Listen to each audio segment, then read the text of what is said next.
right, well, I think we can go ahead and get started. We'll probably have some more people join us as the presentation goes along. Is that okay with you?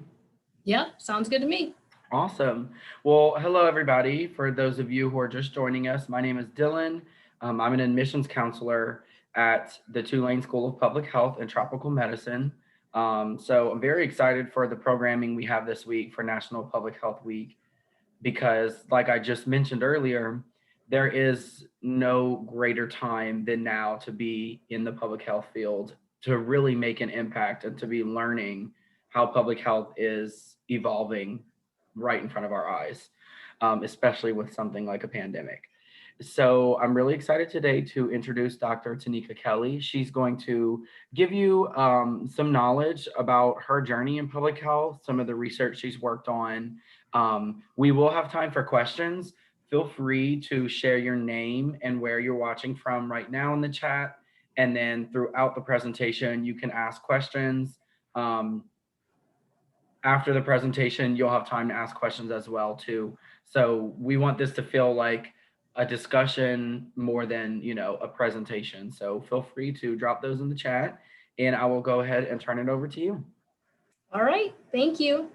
All right, so it's really a pleasure to be here and to be able to talk to you a little bit about my personal journey towards public health and precision medicine, and to talk a little bit about the research that my group is doing today.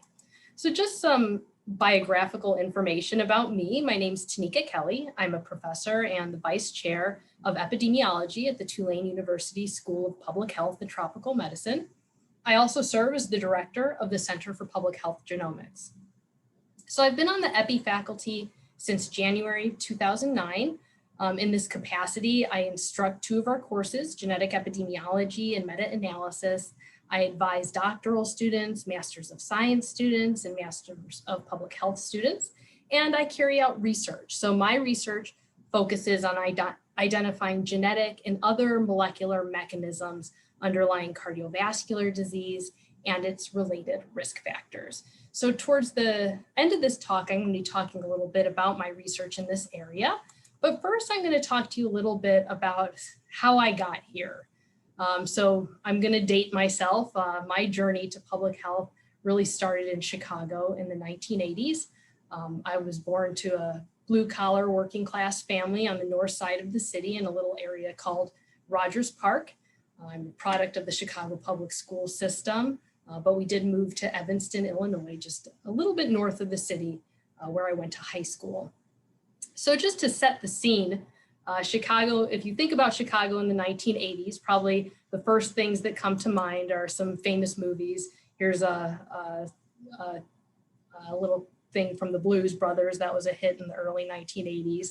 Of course, you'll think of Michael Jordan. I think he was recruited to the Bulls second or third overall in 1984. Everybody in my generation wanted to be like Mike. Of course, he led a dynasty with bringing the Bulls 6 world championships in the 1990s. In the 1985 season, the Chicago Bears won the Super Bowl.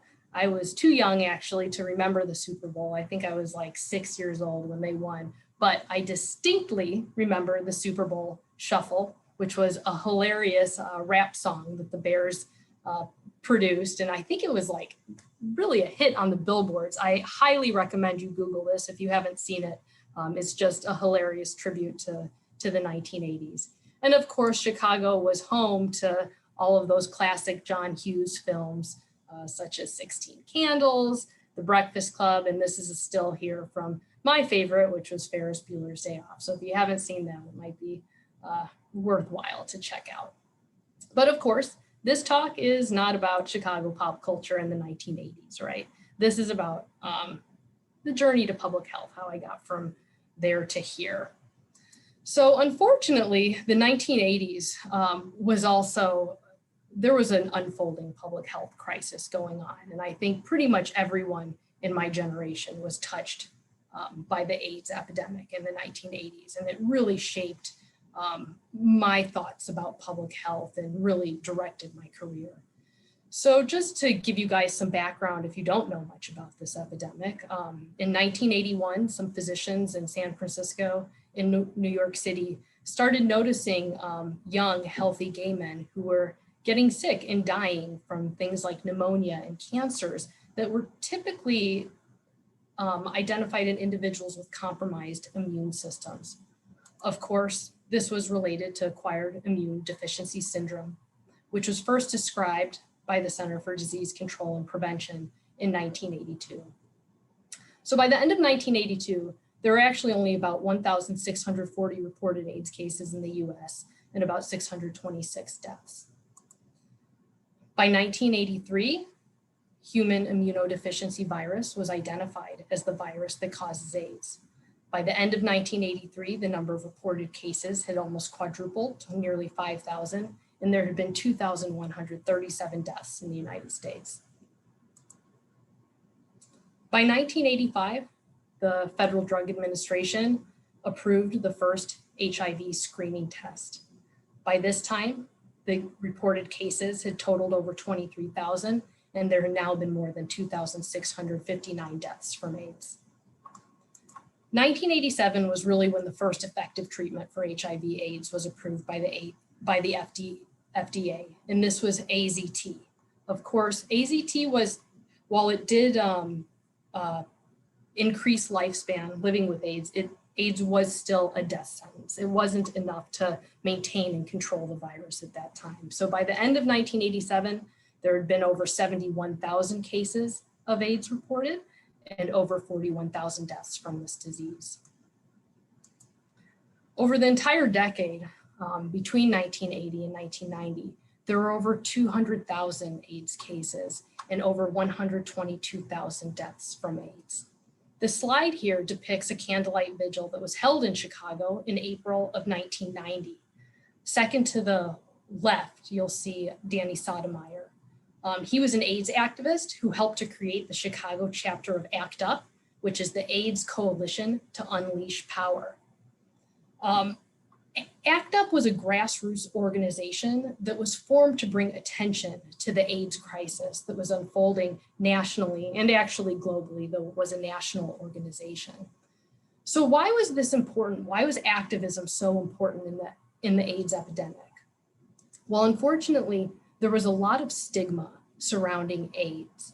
Despite this growing epidemic, research funding for HIV and AIDS was very limited in the early 1980s. AIDS was referred to as the gay plague.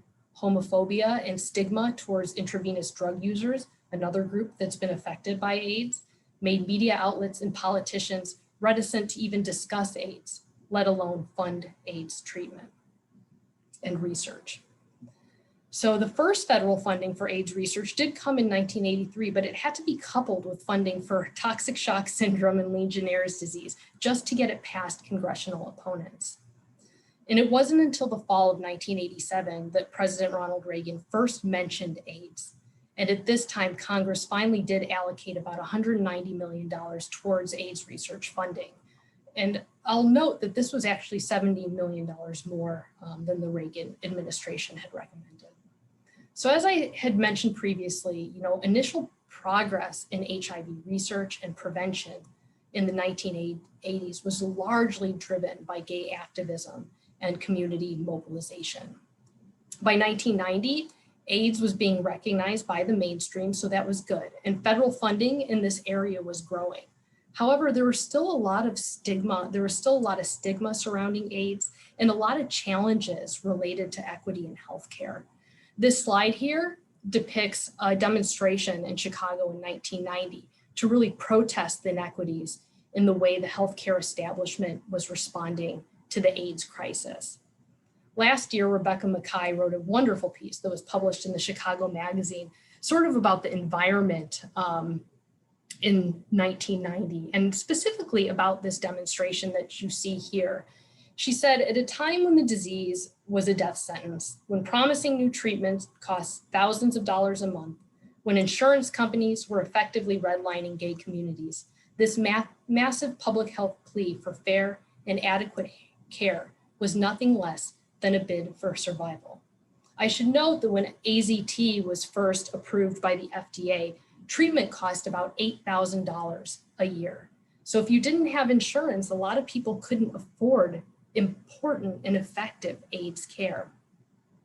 So in 1990, I was only 10 years old at the time, but I was very well aware of the role of stigma, money, and politics in biomedical advancement. In retrospect, I think the US experience with HIV in this decade highlights the role of public health professionals as, not just individuals who are doing biomedical research in a silo, but as people who have to advocate for the disenfranchised and for marginalized communities, just so we can do our jobs, right? So that we can prevent and control disease at the population level. So you might be wondering, why a 10-year-old kid from the north side of Chicago is thinking so much about HIV and AIDS. Well, AIDS had a profound impact on so many individuals who lived through the 1980s and 1990s. I was no exception.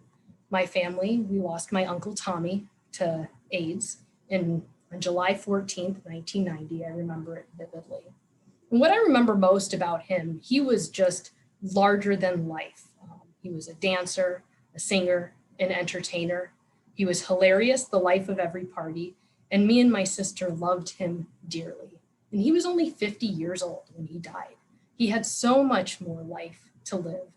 And I think that was really, there are so many tragedies surrounding AIDS, HIV and AIDS, but one of the real tragedies was that it just affected so many people who had so much potential, and they died so young. So here you can see, this is my aunt. She made a panel for my uncle that would be integrated into the National AIDS Memorial Quilt. For those of you who don't know about the quilt, it's a memorial to victims of AIDS. It started in 1987, and families really made these panels to integrate into this quilt. And it was really important, I think, for a lot of families, it was very cathartic, because in the early days of AIDS, a lot of people couldn't have proper funerals for their families. We didn't really know how this was transmitted. Funeral homes sometimes were reticent to take on people who had died of AIDS. So this was just one way to really memorialize those individuals who had died of AIDS. Now there are 48,000 panels that are part of this quilt, and I think it was last displayed in fullness on the National Mall in about 2012. So here, so my family, unfortunately, of course, the AIDS epidemic didn't end with the death of my uncle in 1990.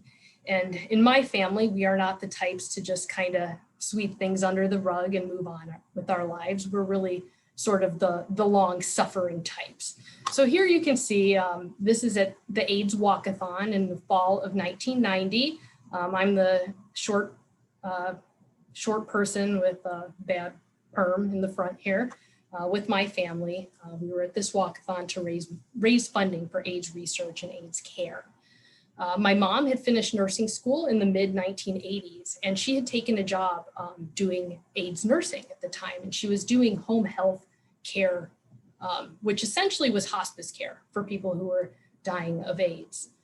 And I remember, unfortunately, it was a very hard time. I remember so many nights where she would come home from her job just totally gutted, because she became very close to these individuals and their families working in their homes, and just one person died after another. And so not only did we lose someone in my family, but she just got to watch it happen over and over and over again. But of course, this isn't a story about my mom. This is a story about me. But of course, her life really affected mine. And around 1993, she had gotten pretty burnt out from this sort of hospice work. And one of the infectious disease doctors that she worked with at the University of Illinois in Chicago was opening up nurse-run clinics on the south and west sides of the city, and wanted her to come work for him, sort of leading these nurse-run clinics for HIV AIDS patients. She took this opportunity. I think it was a relief for her to be back in the clinic with people who weren't quite as sick as the ones she had been providing care to over the years. And so she did that until she retired, which wasn't too long ago. And what I remember most about this, so here you can kind of see the milestones in the HIV AIDS epidemic. We talked a little bit about these early milestones when I was just kind of introducing you to the setting for HIV and AIDS in the 1980s. I want to stop here and just talk about what happened in 1996. This is when combination treatment for combination antiretroviral treatment was approved by the FDA. It was known as the cocktail, and this was what would really allow AIDS patients to manage the disease like a chronic condition. And I remember my mom coming home from work right around this time. So by 1996, I was like a junior in high school. And she said to me, I remember her coming home and saying, you know, Rick, that was the doctor that she was working for. She said, you know, we have this drug, these drugs, they're called the cocktail. And Rick thinks that, you know, this is going to be a manageable chronic condition. And, you know, I didn't have a lot of relevant experience in health to compare it to anything, but I remember saying to her, you mean like diabetes, you'll just take medicine and like be okay for the rest of your life? And she's like, well, it's a little early to tell, but yeah, the early results look really good. We think we're going to be able to manage this condition. And I remember just, you know, I kind of thought about it. I went to my room and I just kind of lost it. You know, and I don't know if it was because I was, you know, sad that the drug came too late to save my uncle, or if I was just joyful because so many people were going to be able to live with this condition that had once been a death sentence, or just amazed by the progress of biomedical research in the 15 years up to this time point. Because just 15 years ago, we didn't even know what this was. We didn't know how it was transmitted. And now they had a way to really manage this condition in individuals indefinitely. So this is what really sparked my interest in public health, even though I didn't know what public health was at the time. But life moved on for me. And in 1997, I started college. I went to the University of Illinois at Urbana-Champaign. I didn't know what public health was, as I said, but I had a general interest in science. I always loved science and math, so I majored in biology. And I learned some things over those 4 years that I spent at UIUC. In addition to coursework, I had a 4-year assistantship in a maize genetics lab. For those of you who don't know what maize is, it's just a fancy word for corn. I worked in a corn genetics lab for 4 years. So I learned a few things. First, I didn't like bench science, which was unfortunate because I really saw myself doing molecular research.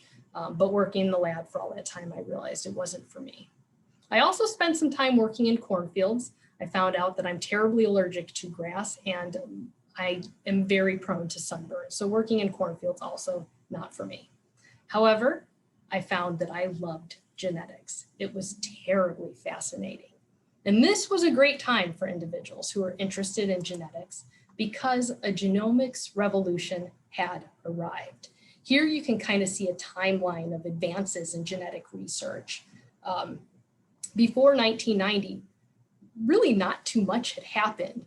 You know, in the I'll mention a few seminal moments. In the 1860s, Gregory Mendel sort of derived those foundational principles about allelic transmission, his law of independent assortment, just learning about how genes are inherited across generations. In 1953, Watson and Crick discovered the double helical nature of DNA, double helical structure of DNA. There's a great movie called Race for the Double Helix. I'd recommend anyone watch it if you have interest in this subject. It was old in the 90s when I saw it, so it's pretty old now, but it's a cool story. And it also highlights the role of Rosalind Franklin, who was a female scientist and crystallographer who had a really important role in figuring out the structure of DNA. In the late 1970s, Sanger discovered DNA sequencing, so how we identify base pairs along DNA molecules. And this was a very important discovery because it was going to allow for the Human Genome Project or the mission to completely sequence the human genome, which happened between 1990 and 2003. So what was the Human Genome Project? Well, the goal of the Human Genome Project was the complete mapping and understanding of all of the genes of human beings. So how was this going to be accomplished? Well, first, they were going to use an extension of Sanger sequencing to determine the order of all nucleotide bases in our genome's DNA. Once this was done, they were going to create maps that showed the positions of all of the genes in the human genome. By knowing where genes were in the genome, we could look at variations near them or in them and link them to inheritable traits. So we're still working on this third bullet here. That's really what I do today. I try and identify genetic factors that influence disease or other types of human traits, or what we call phenotypes. So what were the results of the Human Genome Project? The results were published in 2001 in hugely impactful journals, Science and Nature. The most surprising finding was that there are only 20,000 to 25,000 genes in the human genome. So I remember sitting, I always tell this story to my genetic epidemiology students because it just kind of makes me laugh. I remember sitting in my biology class in 1998, maybe 1999, before the end of the Human Genome Project. And my professor was talking about the Human Genome Project, and they had just finished sequencing the worm. And he said, well, you know, it looks like the worm has between 15 to 20,000 genes. And humans are far more complex than worms. So we're thinking humans have between 120 and 150,000 genes in their genome. Well, he was totally wrong. Surprise, we only have 20 to 25,000 genes. A lot of them are the same ones that worms have. But, you know, of course, it's all about expression.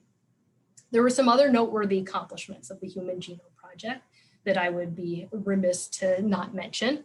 First, the Human Genome Project identified and mapped 3.7 million human genetic variants that we call single nucleotide polymorphisms, or SNPs. So these are parts of our genome that differ between individuals, right? So this made it possible to look at how variability in genetic information can contribute to human health outcomes.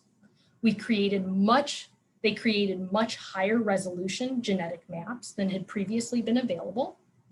And they were able to also sequence the mouse and rat genomes. So this is of course important because when we try and identify genes for human disease, we observe a genetic variant, we associate it with disease, but we don't, often these variants lie in regions that don't have a lot of genes or maybe have many genes. We don't really know what the causal gene is. We can use mouse or rat models. We can look at analogous genes. We can knock them out. Today, we might use CRISPR-Cas9 to alter their DNA to really identify which gene in that area might be functionally relevant to the trait we're interested in looking at. So the complete human genome was published in 2003, so after that first draft in 2001, and it was actually completed 2 years early and $300 million under budget at a cost of only $2.7 billion. So this was one expensive human genome. Today, you might be wondering, how much does it cost to sequence a genome? We're at under $1,000. So this has made advances in next generation sequencing technology have now made it possible to sequence large samples of individuals and really examine the associations between genetic variation and different outcomes. So making my job possible. I also learned in college a little bit about how genetics how genetic information contributes to human health. And I remember learning sort of about the classic monogenic disorder, Huntington's disease. So what I mean by monogenic disorder, I mean, if you have the disease gene, Huntington's disease is your destiny. It's completely deterministic, right? So Huntington's disease, this was initially described in Western medical literature in the 1800s.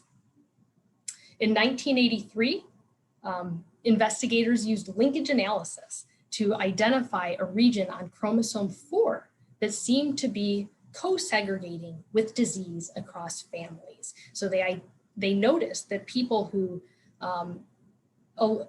they noticed that in families, those individuals that were affected by disease seemed to share this one region of chromosome 4. So that really implicated that there was a gene in that region that must be related to Huntington's disease.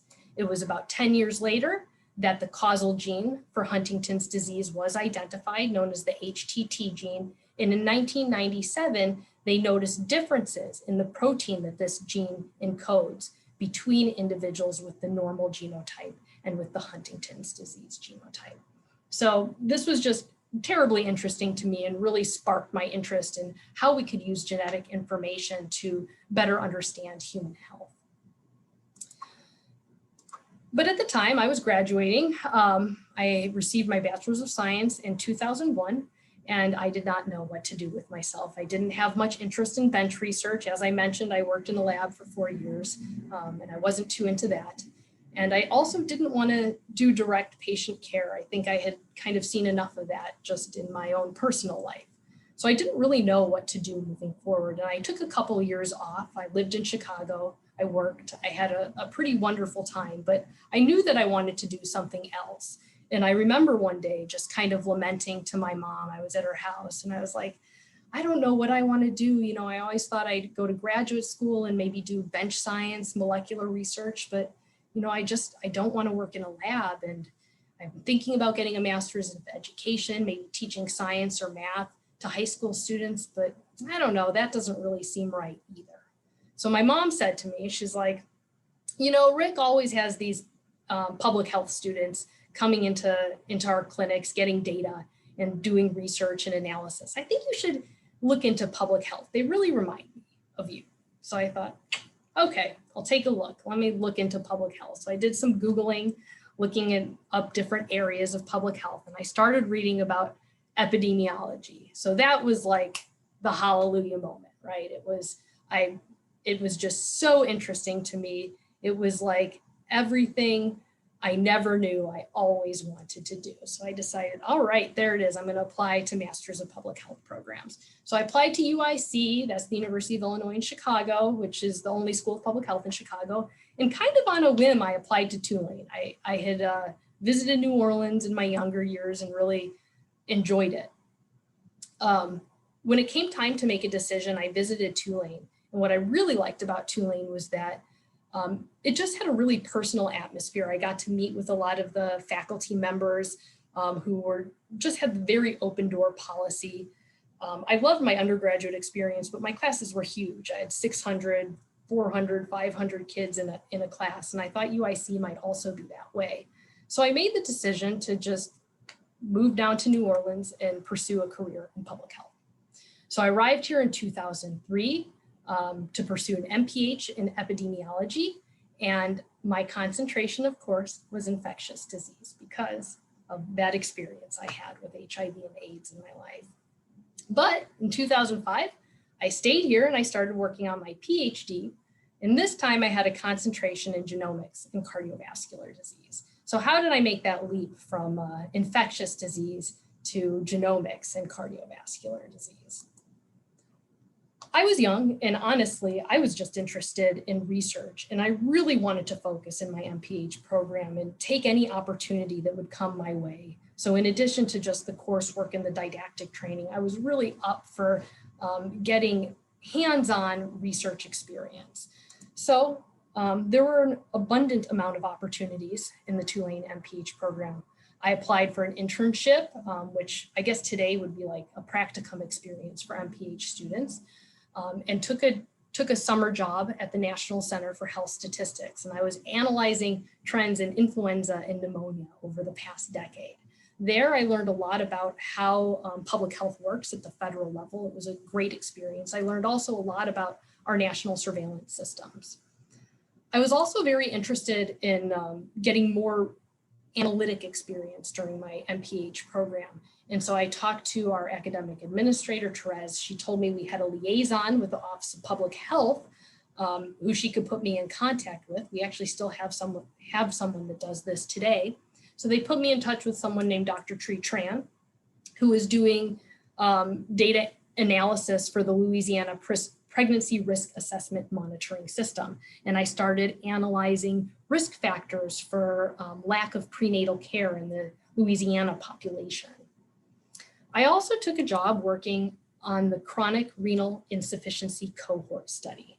The principal investigator of this study is Dr. Zhang He. He is the chair of the Epidemiology department. He's now been my boss for quite some time. I was just doing data entry at that point. But the chronic renal insufficiency cohort is a study that follows patients with chronic kidney disease for end-stage renal disease events and for cardiovascular disease events, with the goal to really identify novel risk factors for both kidney disease and cardiovascular disease. In my life, since losing my uncle, I had also been thinking a lot about cardiovascular disease. Here you can see a picture of my grandparents. There's my grandfather. I don't know if you can see it here, but he has a cigarette in his hand. That's how I remember him. He always had a cigarette in one hand, sometimes an old style in the other. And there's my grandma. She was from Germany. She had a cornucopia of Wursties in her freezer, always had a diet high in processed meats and saturated fats. We'll leave it there.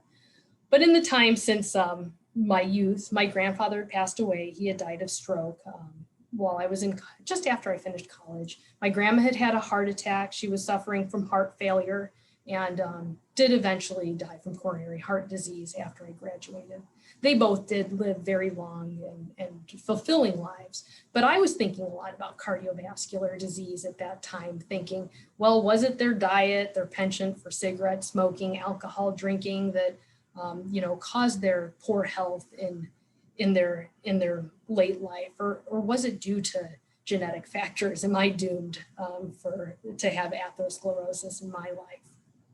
So I'm thinking about this while I'm working on the CRIC study.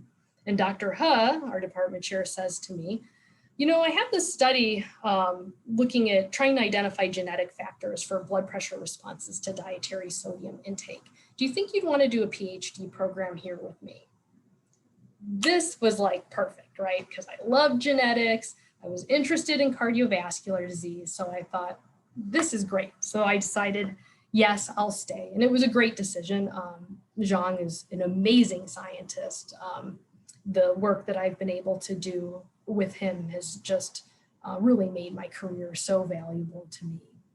So during my PhD program, I was learning a lot about genomics, and I started publishing just in traditional cardiovascular disease research. We estimated the global burden of obesity in 2005. We looked at cigarette smoking and risk of stroke in the Chinese population. We looked at hypertension subtype and how it influences cardiovascular disease. My dissertation research was aimed at identifying genes for blood pressure response to dietary sodium intake, although I don't think any of that was published until after I graduated. So here you can just kind of see a picture of me in 2009, graduating from the PhD program with Dr. Huh, my mentor, and some of our other students who are still wonderful colleagues to this day.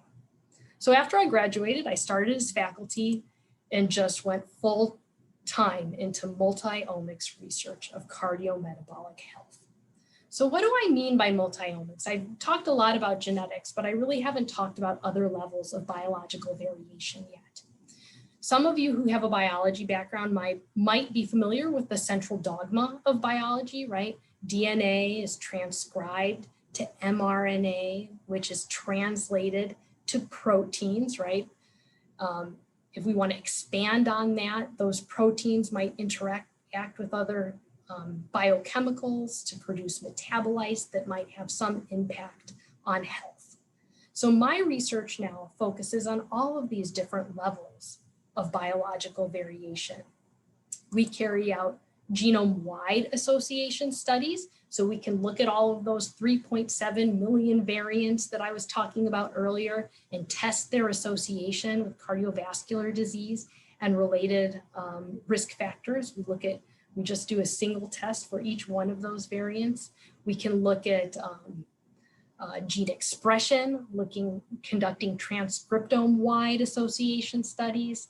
We can look at proteins, and we can look at metabolites and how they associate with cardiovascular disease. So my research group is really working in all of these areas with a focus on cardiometabolic health. Just to give you guys a little bit of a flavor of the work we're doing, this is a slide that depicts results from a genome-wide association study, really the first large-scale genome-wide association study of blood pressure that was conducted in East Asian populations, which we published back in 2011. And I don't want to go into what all of these results are and the details of the analysis, but I think what the important thing here is to point out is, I showed you Huntington's disease, which is just this monogenic disorder. You get the disease gene and your fate is sealed, right? A lot of the complex traits that I'm looking at, like blood pressure, lipids, glucose, those types of conditions, are complex. They're influenced by many genetic factors and environmental determinants as well. So here you can see that we identified 5 distinct genetic loci that associated with blood pressure. There have now been over 1,000 genetic loci that have been associated with blood pressure. And we all also know that reducing dietary sodium intake, limiting alcohol consumption, maintaining an optimal weight, engaging in physical activity can also reduce blood pressure, right? So we've done a lot of work in this area. Here you can see my former PhD student, Changwei Li, who I get to still work with today. He's junior faculty in our department. He did additional research on blood pressure, identifying genetic variants for long-term average blood pressure, identifying genetic variants that interact with potassium intake on blood pressure, and variants that interact with dietary sodium intake on blood pressure. We've also been carrying out metabolome-wide association studies. Here are some results from a recent metabolome-wide association study. I just stuck to blood pressure because I've been talking about blood pressure. So we had some interesting results here. I'm not going to, again, go into too much detail about these results, but just to give you a flavor of sort of the implications our findings have, we identified something called xanthuronate. It was associated, increased levels of this metabolite were associated with increased blood pressure. This particular metabolite accumulates in the absence of appropriate tryptophan metabolism. There have been studies that show that increasing tryptophan might have blood pressure lowering effects. So this is a potential mechanism through which that process works. We identified a role of lipid metabolites in hypertension and identified a lipid metabolite that had also been identified recently in chronic kidney disease. So I think the more important question and the bigger question you should be asking is, how is this information relevant to public health? How can we use molecular information to improve the health of populations? So that's where personalized or precision medicine really comes in. And this is really what my research group is focusing on right now. So precision medicine, for those of you who don't know too much about it, is defined as the integration of individual, molecular, laboratory, or lifestyle information to optimize strategies for the prevention, diagnosis, and treatment of disease, right? So here you can see on the left, targeted prevention as an example, right? Perhaps we can use molecular information to identify individuals that are at very high risk for developing disease, and then targeting strategies at them. So if we're thinking about blood pressure, for example, we might use genetic information to identify individuals who might be at high risk for developing hypertension. We know they're high risk, but we know that genes aren't completely deterministic. So this might be a good group to target lifestyle interventions at, right? Telling them to lower their dietary sodium intake, to increase their physical activity, to maintain their optimal weight, to really prevent hypertension in this group. So that's just a nice example of precision medicine. I'm going to talk a little bit, before I talk about our research in this area, I'm going to give you a 23andMe example. I recently got genetic testing, and I've been pretty much trying to tell whoever will listen to me about it, about my results. Most of you, I'm sure, have heard of 23andMe. It's a direct-to-consumer genetic testing. And I think this example here really provides a really nice concrete example of how we can use precision medicine to do targeted prevention, right? So part of 23andMe will do genetic testing for Alzheimer's disease, right? They will genotype you for a variant in the apolipoprotein gene, known as the E4 variant. They found that individuals who have copies of the E4 variant have increased risk of Alzheimer's disease. You can see in this table right here that if you have no copies of the E4 variant, so if you didn't get this E4 variant from either of your parents, you have a fairly low risk of developing Alzheimer's disease by the age of 85. If you've inherited one copy of the E4 variant, you have increased risk of developing Alzheimer's disease by age 85. And you can see that if you've inherited a copy of the E4 variant from each of your parents, from both of them, if you have two copies, you have about a 60% risk, lifetime risk of developing Alzheimer's disease by the time you're 85 years of age. So that's pretty high risk. And this is where targeted prevention might be very helpful, right? We can identify individuals who carry two E4 variants. It's not completely deterministic. We know that there are behavioral and lifestyle changes that you can make to reduce your risk of Alzheimer's disease. So we can, identify people who are very high risk for Alzheimer's disease and say, hey, control your blood pressure. Let's get those lipid levels down. Let's get that glucose down. Keep your mind active. We know these things are protective against Alzheimer's disease. Your fate is not sealed, but you're at high risk. So this might be particularly helpful for you, right? So this is a nice example from 23andMe. Another example that I had to think about some, they gave me my genetic predisposition to weight status, right? So apparently I have 392 variants that are associated with being more slender, and I have 332 variants that are associated with having higher weight. Overall, they created a risk score based on all of these variants. They determined that I'm predisposed to about average weight. How does this help me? I'm a middle-aged woman. I can hop on the scale and pretty much know, whether I'm obese or not, right? So I had thought about this quite a bit before I even did this testing. Like, how is genetic information about adiposity status? How can we use it? How can it be helpful? So I started thinking about the studies that I have access to. One of them is the Bogalusa Heart Study. We recruited individuals in childhood in the 1970s. We've been measuring their blood pressures, taking their height, weight, measuring different laboratory values across their life.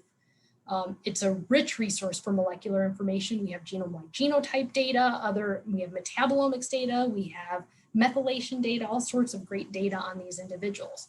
And I started thinking, well, in childhood, obesity hasn't manifested yet in most individuals, right? And so genetic information might be particularly valuable at this time point in identifying individuals who are going to be at high risk of developing something like obesity in adulthood. And also at this time in their lives, lifestyle and behavior isn't set yet. This might be a great epoch for introducing healthy lifestyle and behavioral factors that they can, cement and to promote cardiometabolic health across their lifespan. So we tested associations between genetic risk score for adiposity and obesity from childhood to midlife. Here you can see my PhD student, Mengyao Shi. She really led this project. And what she found was that individuals who had a high genetic risk score, so high susceptibility for obesity, they were in the top 25% of the population, had almost a twofold increased risk of developing obesity by midlife. We identified this among white participants. However, if you're familiar with p-values, this is not statistically significant. There was no association among African-American Bogalusa Heart Study participants. So what our study suggests was that genetic information in childhood can be used to identify those individuals most likely to develop obesity in adulthood. And we can use targeted primordial prevention strategies to promote cardiometabolic health among those individuals across the lifespan. But unfortunately, genetic information isn't performing well in African-American study participants. We went on and looked at some other parameters of cardiometabolic health, and similar to our findings for body mass index, we identified that those with high genetic risk for adiposity also had higher fasting plasma glucose, maybe higher risk for diabetes, higher systolic blood pressure than those with lower genetic susceptibility. But again, we only identified this in white and not Black participants. My student Alex Razavi, he looked at genetic predisposition to high LDL cholesterol and development of hypercholesterolemia or high cholesterol through midlife in the VHS. And the findings were similar to that of Meng Yao's. He noticed almost a twofold increased risk of high cholesterol by adulthood in individuals with higher genetic risk than those with the lowest genetic risk, and about a 20 milligram per deciliter higher value of LDL cholesterol at midlife again. So just like before, genetic information in childhood may be useful for identifying those most likely to develop high cholesterol in adulthood. But again, genetic information is performing poorly in African American study participants. So what are the promises and pitfalls of polygenic risk scores? So I think I've highlighted both in this research, and there have been a lot of individuals conducting this type of research nationally and globally. And we've really all kind of come to some of the same conclusions. I think genetic risk score can be a powerful tool that maybe we can implement to carry out targeted primordial prevention strategies in those at high risk. But work needs to be done. Over 80% of genome-wide association studies have been conducted in populations of European ancestry. We know that there are differences in correlations of variance and in frequencies of variance across race groups. The polygenic risk scores that we're creating are developed based on these GWAS and European samples. It's no wonder that they aren't performing well in non-European populations. This perspective in Nature Genetics, a great journal, aptly pointed out that we're not ready for prime time, right? Clinical use of current polygenic risk scores could substantially exacerbate health disparities. So in terms of what the future of public health genomics holds, it will be essential to expand multi-omics research to ancestrally diverse populations to ensure equity in the eventual clinical application of molecular information. It's also going to be useful to integrate molecular information across multiple levels of biological variation. I talked a little bit about genetic research in a silo, metabolomics research in a silo, but I also mentioned that sometimes when we identify genetic variants, they're not anywhere near a gene, or they're in a really gene-dense region. So we really can't figure out what the causal gene is. But if we could integrate this information with gene expression data, try to identify what gene the variant is associated with, expression of what gene, that can tell us some more information about biological pathways.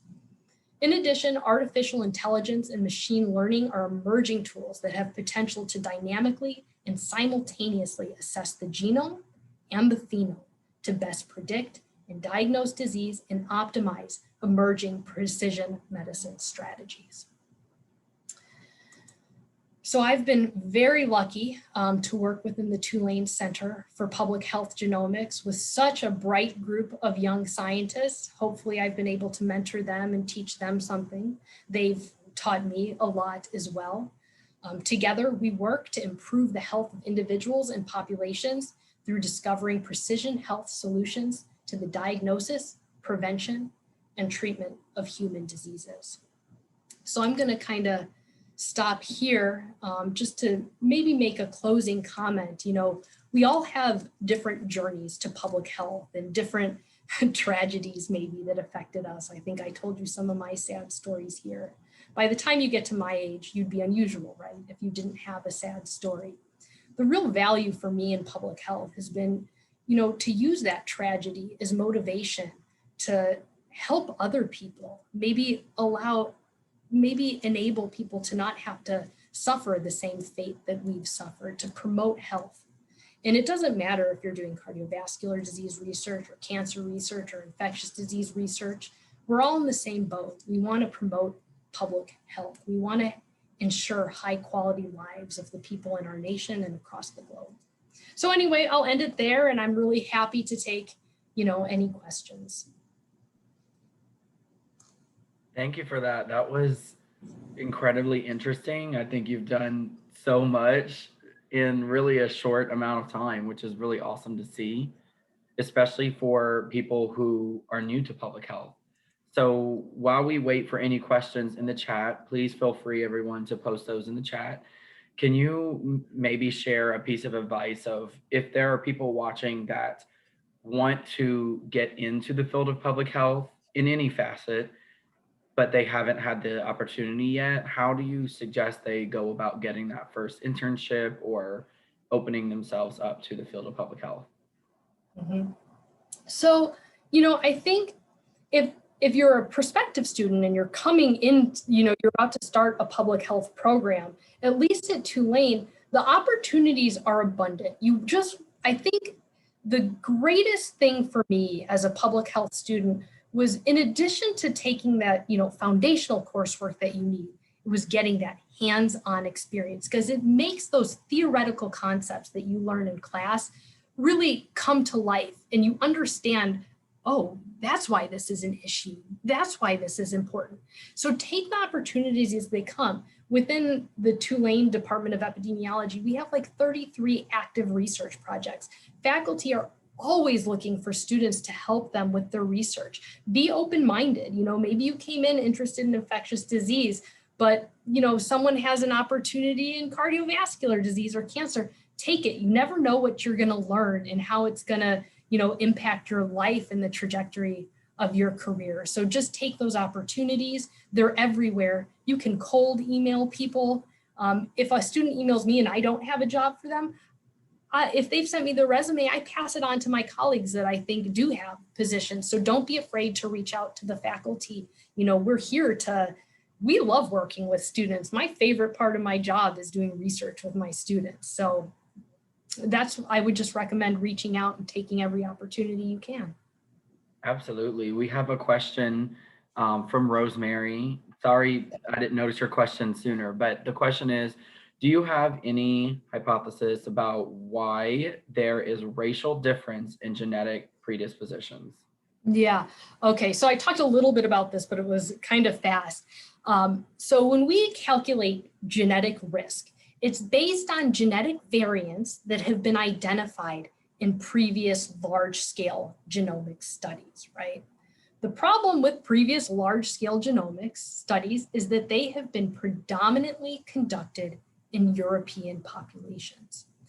There's not a big difference in biology between individuals. Genes are genes. They have the same function in everyone, but there's differences in the correlation of variants that are within a certain area. And it's kind of analytically complex to talk about, but when we identify a variant in a genetic study, it's not necessarily the causal variant. It might be nearby the causal variant. So if we identify it in a European population, it's probably highly correlated with the causal variant, but that variant may not be correlated with the causal variant in another population.